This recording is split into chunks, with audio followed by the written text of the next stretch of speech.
नमस्कार, मैं हूं सुधीर चौधरी और डीडी न्यूज पर इस नए शो डिकोड में आपका बहुत बहुत स्वागत है। आज हम डिकोड की शुरुआत एक सवाल से करेंगे कि दुनिया के सबसे बड़े लोकतंत्र में लोकतंत्र के नाम पर घुसपैठिए वोट डालने लगें तो क्या होगा। क्या आपने कभी सोचा है कि हमारे देश के चुनाव में घुसपैठियों के वोटों की मिलावट भी हो सकती है और घुसपैठियों के ये वोट अगर काट दिए जाएं तो हो सकता है कि बहुत सारी पार्टियों की सीटों की संख्या पर गहरा असर पड़ जाएगा। कई सीटों के चुनावी नतीजे बदल जाएंगे। आज हम आपको यह दिखाएंगे कि बिहार में राहुल गांधी और तेजस्वी यादव की जोड़ी वोटर लिस्ट में हो रहे शुद्धिकरण का विरोध क्यों कर रही है। इसके बाद आपको दिखाएंगे कि नामीबिया में प्रधानमंत्री मोदी ने पुरस्कारों का एक नया रिकॉर्ड बना दिया है। नामीबिया ने प्रधानमंत्री मोदी को अपना सर्वोच्च नागरिक सम्मान अब से थोड़ी देर पहले दिया है और नामीबिया को मिलाकर अब तक 27 देश प्रधानमंत्री मोदी को पुरस्कार और अपने यहां का सर्वोच्च सम्मान दे चुके हैं। और आखिर में आपको बच्चों की नई बीमारी के बारे में बताएंगे और इस बीमारी का नाम है मोबाइल फोन। और इस मोबाइल फोन का असर स्कूल में बच्चों की पढ़ाई पर अब साफ दिखाई दे रहा है। शिक्षा मंत्रालय के नए सर्वे में पता चला कि भारत के आधे से ज्यादा स्कूली बच्चे कोर स्किल्स यानी बुनियादी क्षमताओं के लिए भी अब संघर्ष कर रहे हैं, यानी स्थिति ठीक नहीं है। लेकिन सबसे पहले आपको यह दिखाते हैं कि प्रधानमंत्री नरेंद्र मोदी आज नामीबिया में हैं और पिछले 27 वर्षों में किसी भारतीय प्रधानमंत्री की यह पहली नामीबिया यात्रा है। प्रधानमंत्री नरेंद्र मोदी को आज नामीबिया के सर्वोच्च नागरिक सम्मान से सम्मानित किया गया है अब से थोड़ी ही देर पहले। और प्रधानमंत्री ने आज नामीबिया की संसद के संयुक्त अधिवेशन को भी संबोधित किया है। यह बहुत बड़ी बात है। और भारत और नामीबिया के बीच रक्षा को लेकर, खाद्य सुरक्षा को लेकर और भी दूसरे कई मुद्दों पर चर्चा हुई है। नामीबिया में भारतीय यूपीआई के इस्तेमाल को लेकर भी दोनों देशों के बीच आज बातचीत हुई है। प्रधानमंत्री मोदी ने आज नामीबिया की संसद को भी संबोधित किया। नामीबिया को मिलाकर अब प्रधानमंत्री मोदी दुनिया के 17 देशों की संसद को संबोधित कर चुके हैं। प्रधानमंत्री मोदी ने बीते 11 वर्षों में अमेरिका, ब्रिटेन, मॉरिशस और ऑस्ट्रेलिया सहित 17 देशों की संसद को संबोधित किया है। अगर भारत के दूसरे प्रधानमंत्रियों की बात करें तो डॉक्टर मनमोहन सिंह ने 7 बार, इंदिरा गांधी ने 4 बार, जवाहरलाल नेहरू ने 3 बार, अटल बिहारी वाजपेयी और राजीव गांधी ने 2-2 बार, पीवी नरसिम्हा राव और मोरारजी देसाई ने भी 1 बार विदेशी संसद को संबोधित किया है। प्रधानमंत्री नरेंद्र मोदी को आज नामीबिया का सर्वोच्च नागरिक सम्मान दिया गया है और प्रधानमंत्री नरेंद्र मोदी अब पूरी दुनिया में 27 देशों के नागरिक सम्मान पा चुके हैं, जबकि पूर्व प्रधानमंत्री जवाहरलाल नेहरू, इंदिरा गांधी और मनमोहन सिंह को तीनों को मिलाकर कुल मिलाकर 6 अंतर्राष्ट्रीय नागरिक सम्मान मिले हैं। जवाहरलाल नेहरू को 2 नागरिक सम्मान मिले थे अंतर्राष्ट्रीय, इंदिरा गांधी को भी 2 मिले थे और मनमोहन सिंह को भी दूसरे देशों से 2 सर्वोच्च नागरिक सम्मान मिले थे। और ये तस्वीरें आप देख सकते हैं कि प्रधानमंत्री मोदी की विदेश नीति इस समय आपकी स्क्रीन पर है।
तो अब तक भारत के प्रधानमंत्री नरेंद्र मोदी को 27 देशों ने अपने यहाँ का नागरिक सम्मान दिया है।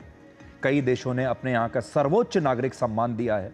और अब तक प्रधानमंत्री मोदी, ये देखिए स्क्रीन पर, 27 देश ऐसे हैं जिन्होंने प्रधानमंत्री मोदी को अब तक अपने यहाँ के नागरिक सम्मान से सम्मानित किया है। और जब प्रधानमंत्री मोदी को सम्मानित किया जाता है तो ये भारत का सम्मान है और भारत में रहने वाले हर नागरिक का, हर भारतवासी का, हर हिंदुस्तानी का सम्मान है। और आप जानते हैं आजकल हमारे देश में राजनीति में भी विदेश नीति की बहुत बात होती है। विपक्षी दलों ने विदेश नीति को एक बड़ा मुद्दा बना लिया है और आजकल आपने देखा होगा मीडिया में भी, चुनाव में भी, राजनीति में भी विदेश नीति के बारे में बहुत चर्चा होती है, आरोप प्रत्यारोप लगाए जाते हैं। लेकिन अभी तक विदेश नीति को हमारे यहाँ इतना एक, आप समझ लीजिए कि एक मुश्किल विषय बना दिया गया था कि आम आदमी को विदेश नीति समझ में नहीं आती थी। इसलिए हमारी कोशिश है कि हम आपको विदेश नीति भारत की है, चाहे दूसरे देशों की है, चाहे दुनिया भर में जो रणनीतियां बनाई जा रही हैं, विदेश नीतियां अलग अलग देशों की हैं, दुनिया की जो राजनीति है उसे हम आपको सरल भाषा में आपको समझाएंगे ताकि आप भी विदेश नीति के एक्सपर्ट बन जाएं। तो नामीबिया में प्रधानमंत्री मोदी को जिस सर्वोच्च सम्मान से आज सम्मानित किया गया है उसका नाम नामीबिया के एक रेगिस्तानी पौधे पर रखा गया है। और यह पौधा रेगिस्तान में पाया जाता है और यह मुश्किल परिस्थितियों में भी जीवित रहता है। आज प्रधानमंत्री मोदी ने सर्वोच्च नागरिक सम्मान को प्राप्त करने के बाद इसका जिक्र किया। नामीबिया का वेलविचिया, जिसके नाम पर इस अवार्ड का नाम रखा गया है, यह कोई साधारण पौधा नहीं है। यह घर के एल्डर्स की तरह हैं जिन्होंने समय को करवट लेते देखा है। यह नामीबिया के लोगों के संघर्ष, साहस और संस्कृति का प्रतीक है। यह भारत और नामीबिया की अविचल दोस्ती का साक्षी है और आज इससे जुड़कर मैं बहुत गौरवान्वित महसूस कर रहा हूं। मैं इस सम्मान को नामीबिया और भारत के लोगों को उनकी निरंतर प्रगति और विकास को और हमारी अटूट मित्रता को समर्पित करता हूं। तो क्योंकि प्रधानमंत्री मोदी आज नामीबिया में है, इसलिए आज हम कोशिश करेंगे कि नामीबिया से आपका एक परिचय करवाएं और भारत और नामीबिया के संबंधों को आपके लिए हम डिकोड करेंगे। और दिल्ली से करीब 8000 किलोमीटर दूर नामीबिया अफ्रीका के महाद्वीप का एक देश है।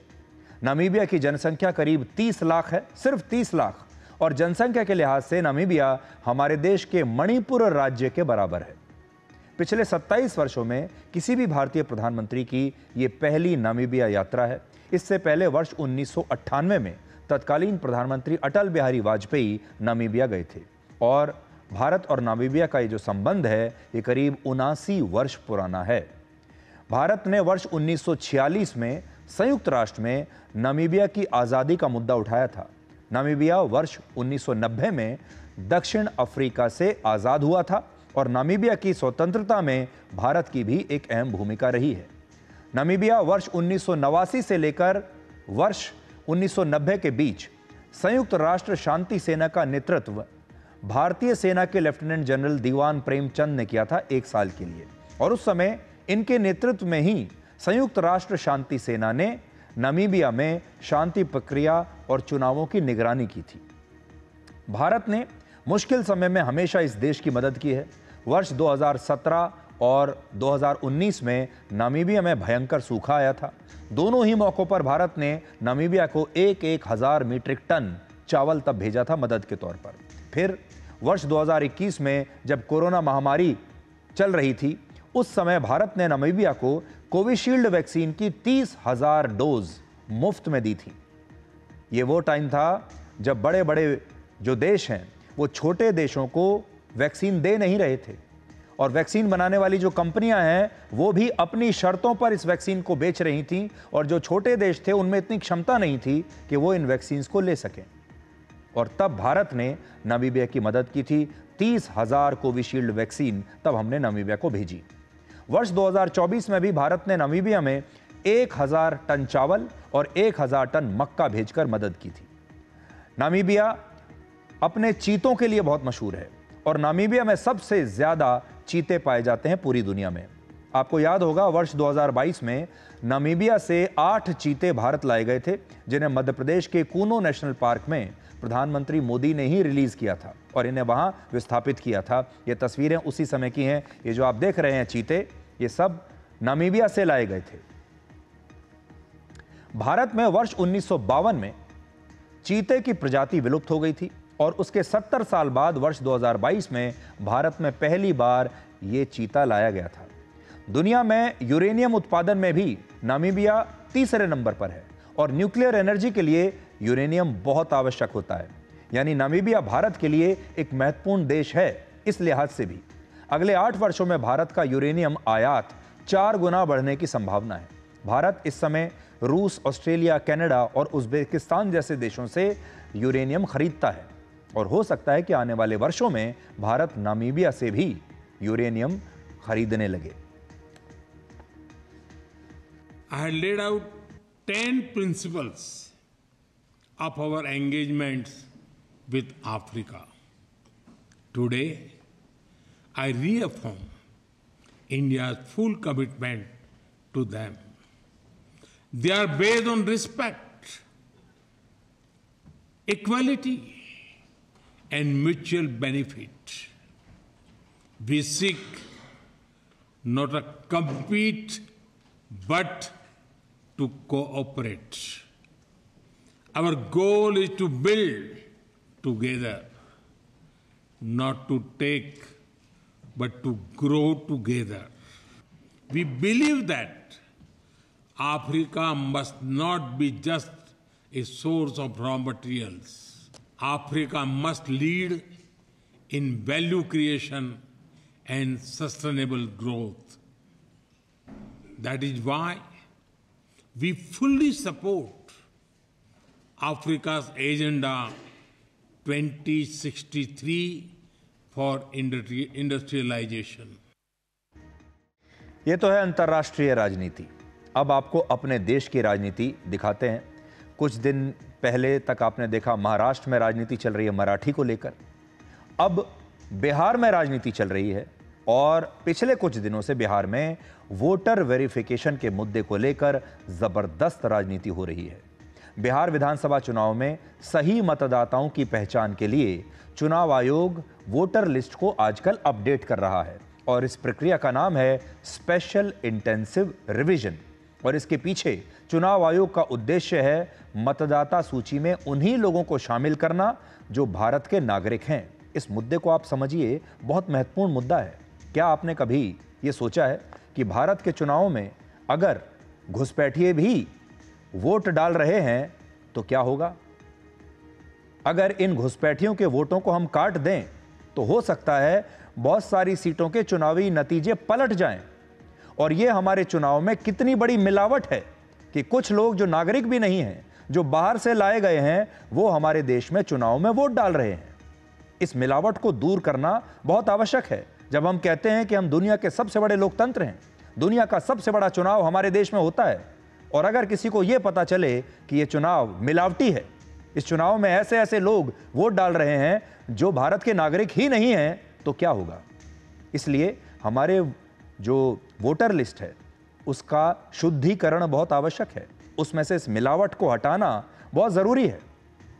लेकिन बहुत सारी पार्टियां ऐसी हैं जिनका बिजनेस मॉडल ही यही है। इसलिए कांग्रेस और राष्ट्रीय जनता दल जैसे कई विपक्षी दल ये आरोप लगा रहे हैं कि चुनाव आयोग बिहार में वोटर्स के खिलाफ साजिश कर रहा है। आज हम आपके लिए बिहार में इस वोटर वेरिफिकेशन का एक फैक्ट चेक करेंगे और आपको इस पूरे विवाद का सच बताएंगे और यह भी जानने की कोशिश करेंगे कि अगर भारत में सिर्फ भारतीय नागरिकों को ही वोट देने का अधिकार है तो इस बात से कुछ नेताओं को, कुछ राजनीतिक पार्टियों को परेशानी क्यों हो रही है। अगर वोटर लिस्ट में घुसपैठियों को जगह नहीं मिलती तो इस बात से कुछ नेताओं को तकलीफ क्यों है। और आज हम चुनाव आयोग के खिलाफ चल रहे इस दुष्प्रचार अभियान को आपके लिए डिकोड करेंगे। लेकिन सबसे पहले आपको बिहार की आज की तस्वीरें दिखाते हैं, जहां आज इसी वोटर वेरिफिकेशन के विरोध में एक बंद बुलाया गया था। इस बंद में कांग्रेस और राष्ट्रीय जनता दल समेत महागठबंधन की दूसरी पार्टियां भी शामिल थीं। कांग्रेस के नेता राहुल गांधी इसमें हिस्सा लेने के लिए खास तौर पर आज पटना पहुंचे और राहुल गांधी के साथ तेजस्वी यादव समेत और भी कई विपक्षी पार्टियों के नेताओं ने सड़कों पर उतरकर विरोध प्रदर्शन किया। राहुल गांधी और तेजस्वी यादव ने पटना में चुनाव आयोग के दफ्तर तक एक विरोध मार्च निकाला। चुनाव आयोग के दफ्तर के बाहर पुलिस ने पहले तो बैरिकेडिंग कर रखी थी पहले से ही। कई कार्यकर्ताओं ने इस पर चढ़कर इसे तोड़ने की कोशिश की। पुलिस लगातार कार्यकर्ताओं से अपील करती रही कि इस बैरिकेडिंग के बाद आगे न जाएं और इस दौरान कुछ नेताओं और पुलिस के बीच बहस हुई। और इस विरोध प्रदर्शन के दौरान की एक तस्वीर भी आज चर्चा का विषय बनी हुई है और वो तस्वीर ये है कि जिस ट्रक पर राहुल गांधी और तेजस्वी यादव सवार थे उस ट्रक पर कांग्रेस के नेता और बिहार में कांग्रेस के स्टार प्रचारक कन्हैया कुमार भी जाना चाहते थे, लेकिन उन्हें जाने नहीं दिया गया। एक और निर्दलीय सांसद पप्पू यादव भी इस ट्रक पर सवार होना चाहते थे ताकि वो भी राहुल गांधी के साथ खड़े होकर अपनी फोटो खिंचवाएं। वो भी राहुल गांधी और तेजस्वी यादव के साथ खड़े दिखाई दें, इससे वो भी बड़े नेता बनेंगे। लेकिन पप्पू यादव को भी ऊपर नहीं जाने दिया गया और कन्हैया कुमार को भी ऊपर नहीं जाने दिया गया। यानी ये दोनों ही नेता चाहते थे कि ये भी राहुल गांधी और तेजस्वी यादव के साथ जाकर खड़े हों, इनकी भी तस्वीरें बने, वीडियोस बने, इनके कार्यकर्ताओं को भी अच्छा लगेगा और लोगों को पता चलेगा कि इनकी भी कितनी सक्रिय भूमिका रही है। और कोई भी नेता ये क्यों नहीं चाहेगा कि वो अपनी पार्टी के बड़े बड़े नेताओं के साथ मंच शेयर करे।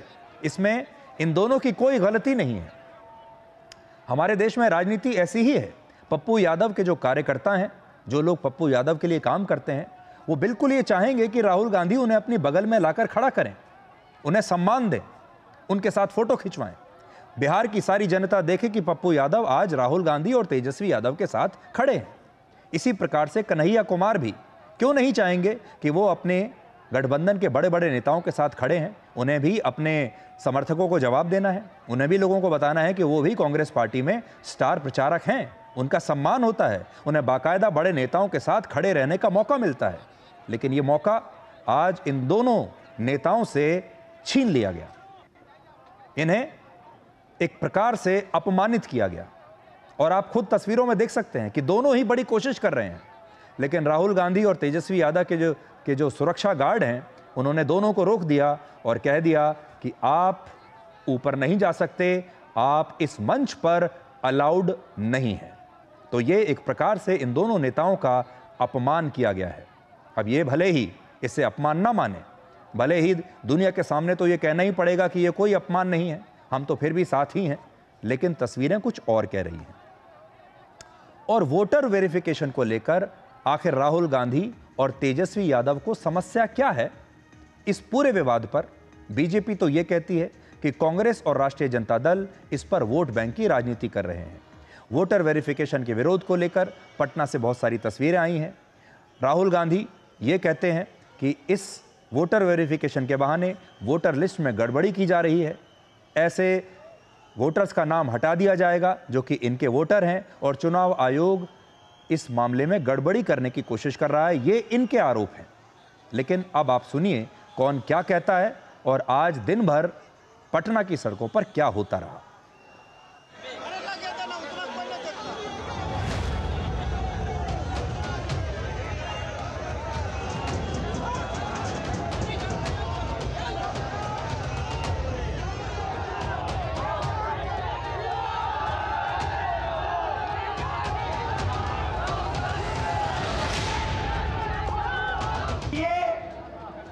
गरीबों का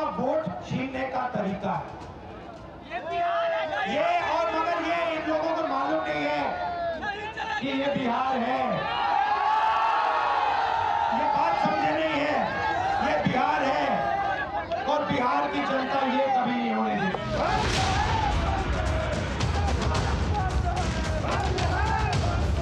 ये साजिश है आप लोगों के वोट को काटने की, जो मजदूरी करके बाहर गया है, नौकरी के लिए बाहर गया है बिहार के, तो बिहार से लगभग 4.5 करोड़ लोग पलायन करते हैं, दूसरे राज्यों में कमाने जाते हैं, उनके नाम को काटने की तैयारी हो रही है।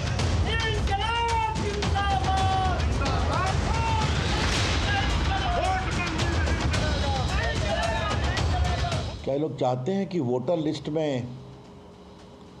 वो लोग रहें जिनको नहीं रहना चाहिए, जो घुसपैठिए हैं? संकेत यही है कि जो भी गलत तरीके से वोटर बन गया उसके कंधों पर ये अपनी सियासत करना चाहते हैं।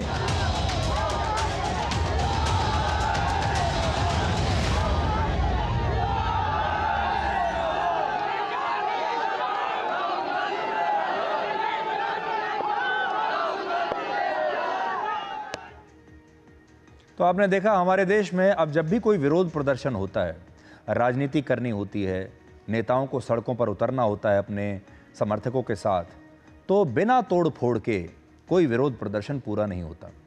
बिना टायर जलाए, बिना हिंसा किए, बिना तोड़ फोड़ किए, बिना धक्का मुक्की किए ऐसा लगता है कि भारत में राजनीति हो ही नहीं सकती। और इससे सबसे ज़्यादा तकलीफ होती है आम आदमी को, उसी आम आदमी को जिसके वोट के लिए ये सारे लोग इतना संघर्ष कर रहे हैं। उसी आम आदमी को तकलीफ में डालकर, उसके लिए सड़कों को बंद करके, उसकी दुकानों को बंद करके, उसके दफ्तरों को बंद करके, उसकी रोजी रोटी पर लात मारकर, ये सुनिश्चित करके कि वो 1 या 2 दिन अपने काम पर ना जा पाए, उसके पैसे का नुकसान करके, उसकी सहूलियत का नुकसान करके, तब ये सारे नेता फिर उससे कहते हैं कि हमें वोट दीजिए। ये जो तरीका है राजनीति का, अब इसे बदलने का समय आ गया है। बिना ये आगजनी किए हुए, बिना ये टायर जलाए हुए, बिना दुकानों को बंद करवाए हुए, बिना सड़कों को बंद कराए हुए भी अपनी बात कही जा सकती है। लेकिन इस पर हमारे देश के लोगों को पहले अपना फैसला लेना होगा। और जिस दिन हमारे देश के लोग इस प्रकार के विरोध प्रदर्शनों से प्रभावित होने बंद हो जाएंगे, उस दिन ऐसे विरोध प्रदर्शन भी रुक जाएंगे। अब बड़ा मुद्दा देखिए क्या है। सही वोटर लिस्ट किसी भी मजबूत लोकतंत्र के लिए सबसे अनिवार्य है। लेकिन सवाल यह है कि अगर बिहार में मतदाता सूची के शुद्धिकरण का अभियान चलाया जा रहा है, तो इसका समर्थन करने के बजाय इस पर इतनी सियासत क्यों हो रही है? अगर वोटर लिस्ट में घुसपैठियों की एंट्री रोकी जा रही है, तो इससे किसके राजनीतिक हितों को नुकसान पहुंच रहा है? इस विवाद पर आज चुनाव आयोग ने सोशल मीडिया पर एक पोस्ट डाला है और संविधान के अनुच्छेद 326 का जिक्र किया है। संविधान के आर्टिकल 326 के मुताबिक भारत में लोकसभा और राज्यों की विधानसभा के चुनाव वयस्क मताधिकार के आधार पर कराए जाएंगे। अब वयस्क मताधिकार का मतलब है कि हर एक भारतीय नागरिक जिसकी उम्र 18 वर्ष से ज्यादा है, उसे चुनाव में वोट डालने का पूरा अधिकार है। हालांकि अपराधियों के अलावा चुनाव में भ्रष्टाचार करने वालों या मानसिक तौर पर अस्वस्थ लोगों को मतदान के अधिकार से वंचित किया जा सकता है, और यह अपवाद इसलिए है ताकि केवल सही नागरिक ही मतदाता बने। इसी अनुच्छेद को आधार बनाकर चुनाव आयोग ने 24 जून 2025 को बिहार में वोटर लिस्ट के वेरिफिकेशन का आदेश जारी किया और 25 जून से चुनाव आयोग ने बिहार में वोटर लिस्ट को अपडेट करने का कैंपेन शुरू कर दिया। पिछले 15 दिनों में ही चुनाव आयोग को वहां के वोटर्स से 57% फॉर्म्स भरकर मिल चुके हैं। चुनाव आयोग की टीम घर घर जाकर वोटर्स की पुष्टि कर रही है और करेगी, और यह तय करेगी कि बिहार विधानसभा चुनाव से पहले वोटर लिस्ट में सिर्फ भारत के ही नागरिक हों और कोई भी घुसपैठिया या विदेशी इस लिस्ट में शामिल न हो। चुनाव आयोग ने नए वोटर्स को अपनी पहचान साबित करने के लिए 11 दस्तावेजों की एक सूची जारी की है, जिसमें कोई एक दस्तावेज दिखाकर कोई भी नया वोटर अपना रजिस्ट्रेशन करा सकता है। और ये दस्तावेज क्या हैं? इन दस्तावेजों में Aadhaar card, PAN card, driving licence और राशन कार्ड जैसे पहचान पत्र को शामिल नहीं किया गया है। आपके समझने की बात यह है, इन दस्तावेजों को नहीं माना जाएगा। चुनाव आयोग कहता है कि इस तरह के दस्तावेज पहचान का प्रमाण तो हैं, लेकिन इससे आपकी नागरिकता साबित नहीं होती। विपक्षी पार्टियां इसी को बड़ा मुद्दा बना रही हैं। उनका तर्क यह है कि नागरिकता तय करना सरकार का काम है, चुनाव आयोग का नहीं। और कांग्रेस और राष्ट्रीय जनता दल जैसी पार्टियां यह कहती हैं कि चुनाव आयोग ऐसा करके करोड़ों मतदाताओं के नाम इस लिस्ट से हटाना चाहता है। बिहार में वोटर लिस्ट वेरिफिकेशन के खिलाफ सुप्रीम कोर्ट में भी कई याचिकाएं दायर हो चुकी हैं। इसमें चुनाव आयोग के फैसले को चुनौती दी गई है और इन याचिकाओं पर कल सुनवाई हो सकती है। अब आपको बताते हैं कि बिहार में वोटर लिस्ट वेरिफिकेशन के लिए क्या कैंपेन चलाया जा रहा है। देखिए, इस पर राजनीति तो बहुत हो रही है, आपने भी बहुत कुछ सुन लिया होगा, लेकिन आपके पास तथ्य अभी तक नहीं पहुंचे होंगे। तथ्य क्या है? चुनाव आयोग के स्पेशल इंटेंसिव रिवीजन यानी अंग्रेजी में SIR कैंपेन के 2 लक्ष्य हैं। पहला लक्ष्य, वोटर लिस्ट में सिर्फ वैध और योग्य वोटरों के नाम रखे जाएं, जो सही वोटर हैं उनका नाम ही इसमें होना चाहिए। और दूसरा, फर्जी वोटर, मृत या फिर अवैध वोटरों के नाम इससे हटा दिए जाएं। और इसके लिए बूथ लेवल एजेंट घर घर जाकर वोटर्स से उनके फॉर्म भरवा रहे हैं। फॉर्म जमा करने की आखिरी तारीख है 25 जुलाई और 1 अगस्त को ड्राफ्ट वोटर लिस्ट जारी हो जाएगी। अगर किसी का नाम इस ड्राफ्ट वोटर लिस्ट में नहीं है तो वो 1 अगस्त से 1 सितंबर तक अपनी आपत्तियां और अपने दावे दर्ज करा सकता है और फिर 30 सितंबर को फाइनल वोटर लिस्ट जारी की जाएगी। इस कैंपेन में बिहार के सभी लोगों को शामिल होना है, यानी जो वोट डालना चाहता है उसको तो जरूर शामिल होना है। और जिनका नाम पहले से ही वोटर लिस्ट में है उन्हें भी वोटर लिस्ट में जुड़ने के लिए फिर से आवेदन करना होगा। और जिनका नाम अभी इस लिस्ट में नहीं है या इस लिस्ट में जुड़ने वाला है, वो लोग तो इसके लिए आवेदन करेंगे ही। हालांकि जिन वोटरों का नाम वर्ष 2003 की लिस्ट में शामिल था, उन्हें सिर्फ एक फॉर्म भरना है और उसके साथ कोई दस्तावेज नहीं देना है। बिहार में इससे पहले वर्ष 2003 में इसी प्रकार का स्पेशल इंटेंसिव रिवीजन शुरू हुआ था, इसलिए उसे इस साल का भी इस 2003 को आधार बनाया गया है। चुनाव आयोग के मुताबिक बिहार के लगभग 7 करोड़ 90 लाख वोटर्स में से करीब 4 करोड़ 96 लाख वोटर्स का नाम वर्ष 2003 की इस वोटर लिस्ट में शामिल है। यानी बिहार के करीब 60% वोटरों को तो कोई दस्तावेज देने की आवश्यकता ही नहीं है, क्योंकि 60% वोटरों का नाम 2003 की लिस्ट में पहले से ही शामिल है। बाकी बचे हुए लगभग 2 करोड़ 94 लाख वोटर्स से भी, जिनके माता पिता का नाम अगर वर्ष 2003 की वोटर लिस्ट में है, तो उन्हें भी अलग से कोई दस्तावेज नहीं देना। यानी अगर किसी के माता पिता का नाम है 2003 की लिस्ट में, तो उसे कोई दस्तावेज नहीं देना, सिर्फ फॉर्म भरना है।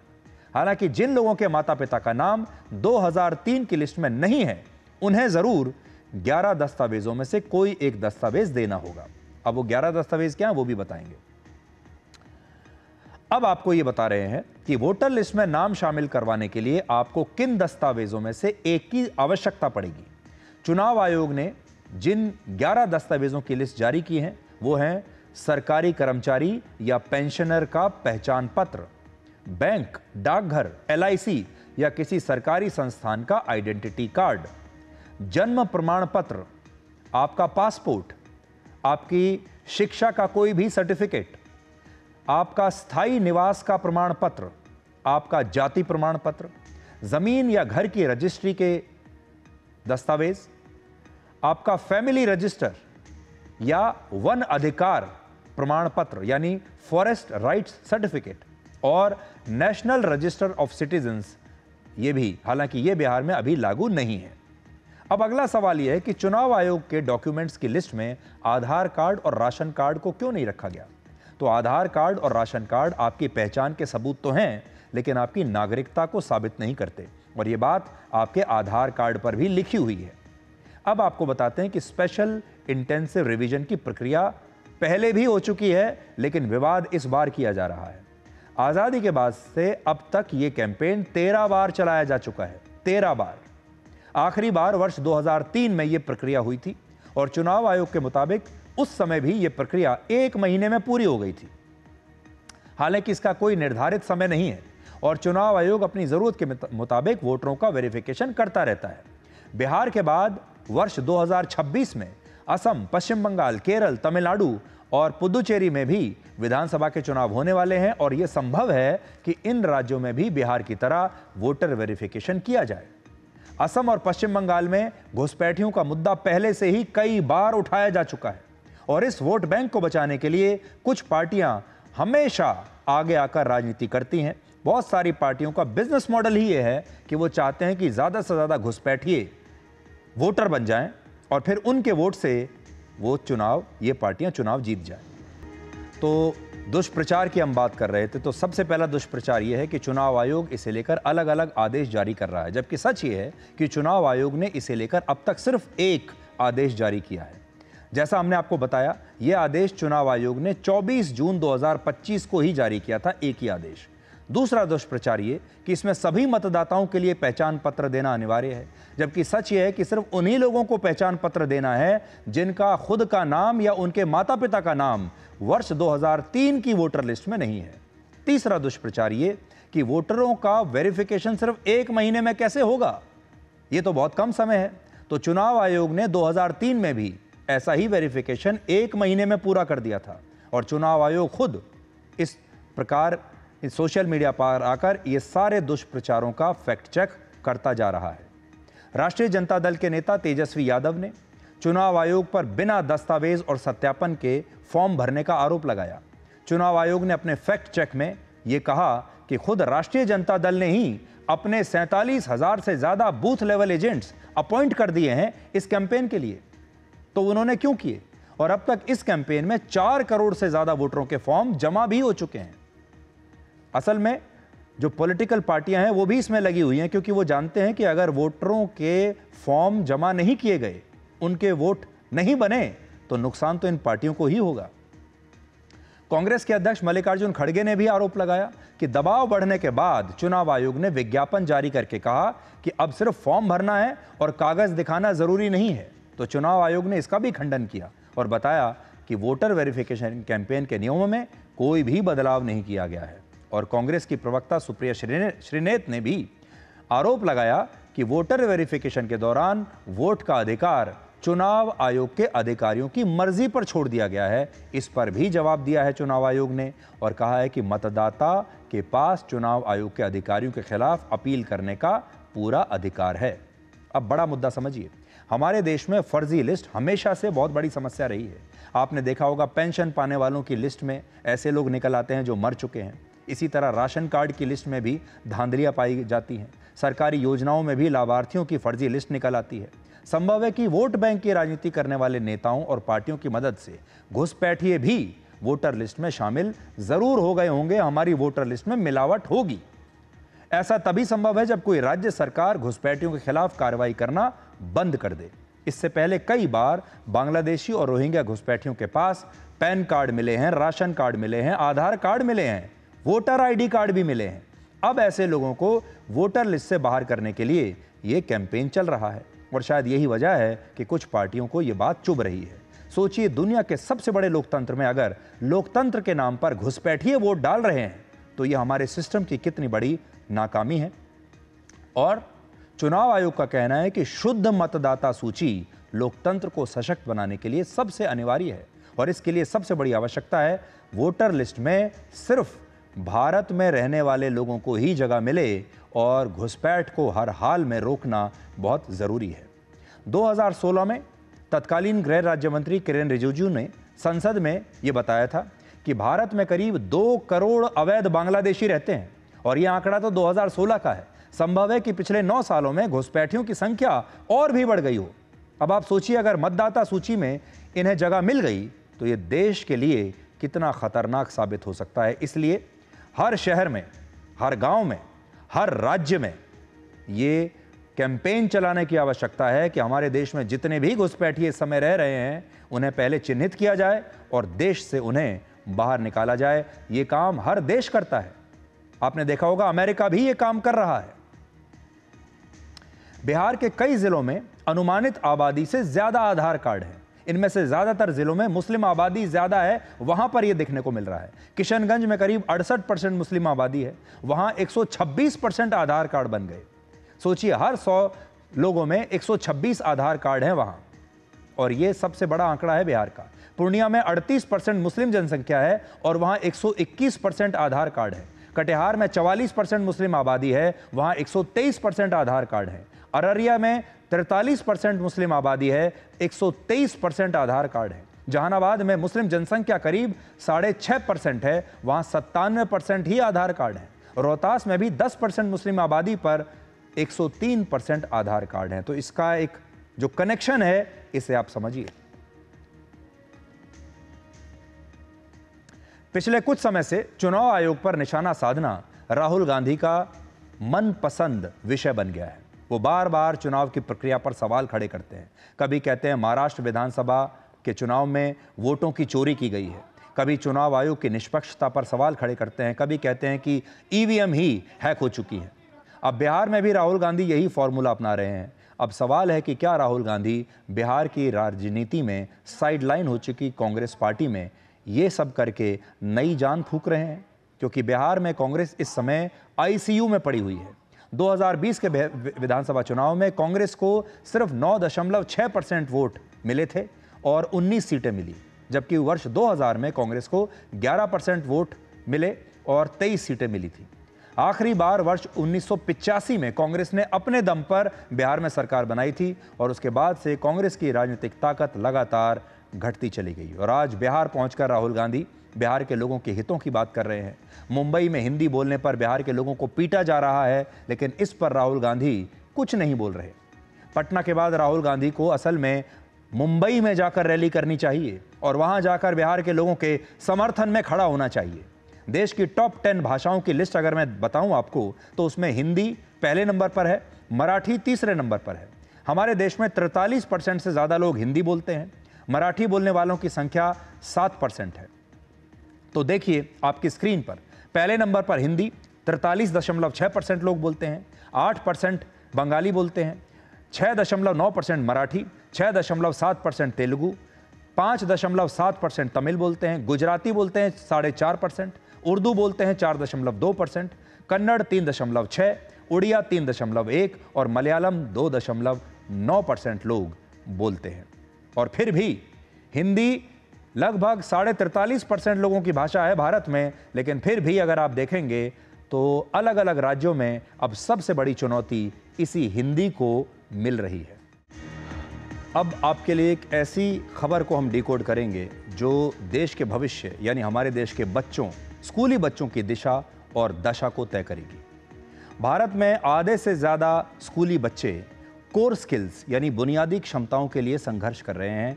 और ये बुनियादी स्किल्स क्या हैं? इनमें पढ़ना, चीज़ों को समझना और गणना करने जैसी स्किल्स शामिल हैं। ये आंकड़ा शिक्षा की जड़ों में मौजूद गंभीर कमजोरियों को दर्शाता है। भारत के स्कूलों में पढ़ने वाले बच्चों की पढ़ाई की ये रियल पिक्चर है। ये एक सर्वे के बारे में मैं आपको बता रहा हूँ। ये सर्वे शिक्षा मंत्रालय ने किया था, शिक्षा मंत्रालय की संस्था परख ने किया। और ये कोई साधारण सर्वे नहीं है, भारत की शिक्षा व्यवस्था का आईना है। इस सर्वे के परिणाम देखिए। कक्षा 3 के 45% छात्र 99 तक के अंकों को बढ़ते या घटते क्रम में ठीक तरह से लिख नहीं पाते। 42% स्कूली छात्र 2 अंकों के नंबर्स को प्लस या माइनस यानी जोड़ना और घटाना ठीक से नहीं कर पाते। कक्षा 6 में पढ़ने वाले 47% बच्चे 10 तक का टेबल सुना नहीं सकते। सिर्फ 54% छात्र ही ऐसे हैं जो लाख और करोड़ जैसे बड़े नंबर्स को पढ़ पाते हैं। कक्षा 9 के 59% छात्र नंबर्स का औसत नहीं निकाल पाते। सिर्फ 28% छात्र ऐसे हैं जो परसेंटेज के सवाल हल कर पाते हैं। इस सर्वे का उद्देश्य देश के करोड़ों बच्चों की सीखने की क्षमता को टेस्ट करना था, जिसमें देश भर के 74,000 से ज़्यादा स्कूलों और 21 लाख से ज़्यादा छात्रों को शामिल किया गया। यानी देश भर में ये सर्वे किया गया, जो सिर्फ मार्क्स के लिए नहीं था बल्कि सिस्टम में सुधार के लिए था। इसमें तीसरी, छठी और 9वीं कक्षा के छात्रों को शामिल किया गया, जिसके परिणाम चिंता में डालने वाले हैं। कक्षा 3 के छात्रों की भाषा की समझ पर औसत स्कोर 64% रहा और गणित में 60%। सामान्य तौर पर तीसरी कक्षा में पढ़ने वाले छात्रों की उम्र करीब 9 वर्ष होती है। ये आयु सीखने का सबसे अच्छा समय माना जाता है। वर्ष 2024 में कक्षा 3 के बच्चे वर्ष 2017 के स्तर तक भी नहीं पहुंच पाए। क्लास 6 और 9 के छात्रों का प्रदर्शन और भी खराब। गणित, विज्ञान और सामाजिक विज्ञान तीनों ही विषयों में औसत स्कोर 50% से नीचे है। ये इसलिए चिंता का विषय है क्योंकि यही वो बच्चे हैं जो कुछ वर्षों के बाद पढ़ने के लिए कॉलेज जाएंगे, प्रतियोगी परीक्षाएं देंगे, रोजगार के लिए रोजगार के बाजार में आएंगे और फिर ये कहा जाएगा कि हमारे देश में बेरोजगारी है, लोगों को नौकरी नहीं मिल रही। लेकिन क्या आज के हालात देखते हुए ये कहा जा सकता है कि ये भारत के मजबूत भविष्य की उम्मीदों की नींव है? अब हम आपको ये बताते हैं कि इस गिरावट का कारण क्या है। असल में कोविड के दौरान स्कूलों का बंद रहना लंबे समय तक इसका सबसे बड़ा कारण हो सकता है। ऑनलाइन क्लासेस ने बच्चों की समझ और सोच को बहुत नुकसान पहुंचाया। अब जब सभी स्कूल रेगुलर तरीके से आजकल चल रहे हैं, तब भी बच्चों की रिकवरी हो नहीं पाई। सर्वे तो हो गया, रिपोर्ट भी आ गई, लेकिन सर्वे के परिणामों को एक चेतावनी की तरह हमें देखना चाहिए। इस रिपोर्ट के बाद अब सरकार को अपनी पॉलिसी में बदलाव लाने चाहिए और सरकार को टीचर्स की ट्रेनिंग करवानी चाहिए, स्कूलों की बुनियादी सुविधाओं पर विशेष ध्यान देना चाहिए और सबसे जरूरी बात यह कि छात्रों के माता पिता को भी शिक्षा की गंभीरता को समझना होगा, क्योंकि हर एक बच्चे का पहला स्कूल उसके माता पिता ही होते हैं।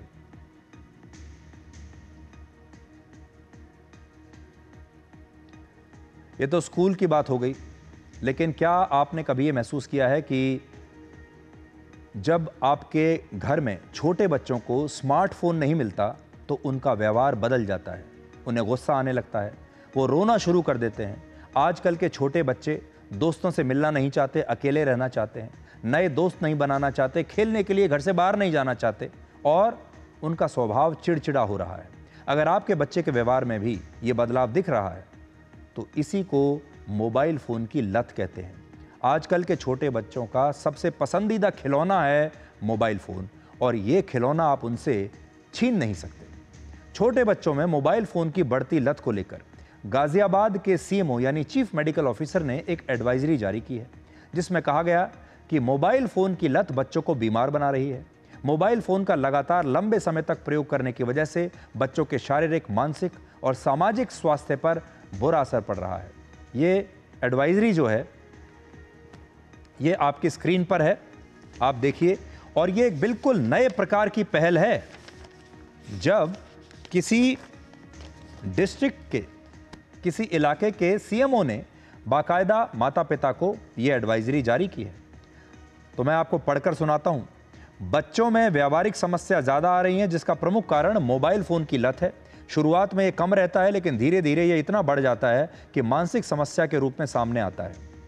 मोबाइल फ़ोन न मिलने पर एंग्जाइटी और तनाव होना, मोबाइल फ़ोन चलाते वक्त रोक देने पर चिड़चिड़ापन होना, गुस्सा आना, पहले जिन चीज़ों में रुचि थी उसमें रुचि ना होना, कोई मैसेज ना आए या महत्वपूर्ण अपडेट ना आए तो इसका डर बना रहना, असंवेदनशील हो जाना, ईर्ष्यालु हो जाना, अंतर्मुखी व्यक्तित्व वाला हो जाना, जिद्दी होना, आक्रामक और हिंसक प्रवृत्ति का हो जाना, ये मोबाइल फ़ोन के असर हैं जो बच्चों पर हो रहे हैं। लंबे समय तक मोबाइल फ़ोन का इस्तेमाल करना, बार बार फ़ोन को चेक करना, जिम्मेदारी से दूर भागना, लोगों से न मिलना जुलना, इसकी वजह से अन्य कामों पर ध्यान न देना, रास्ता चलते समय या गाड़ी चलाते समय भी मैसेज चेक करना, ये सब मोबाइल फ़ोन के साइड इफ़ेक्ट्स हैं।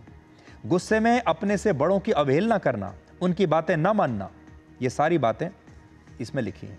और फिर इसमें सलाह दी गई है कि मोबाइल फ़ोन का इस्तेमाल धीरे धीरे कम करें, बच्चों का आउटडोर गेम्स में ज़्यादा ध्यान लगाएं, माता पिता एक रोल मॉडल की तरह काम करें और ख़ुद भी मोबाइल फ़ोन से दूर रहें। बच्चों के समय को अन्य सामाजिक कार्यों से वो जोड़ें और माता पिता को बच्चों के साथ खुद भी समय बिताना चाहिए। सबसे बड़ा सवाल यह है कि माता पिता कम उम्र के बच्चों को मोबाइल फ़ोन देते ही क्यों हैं?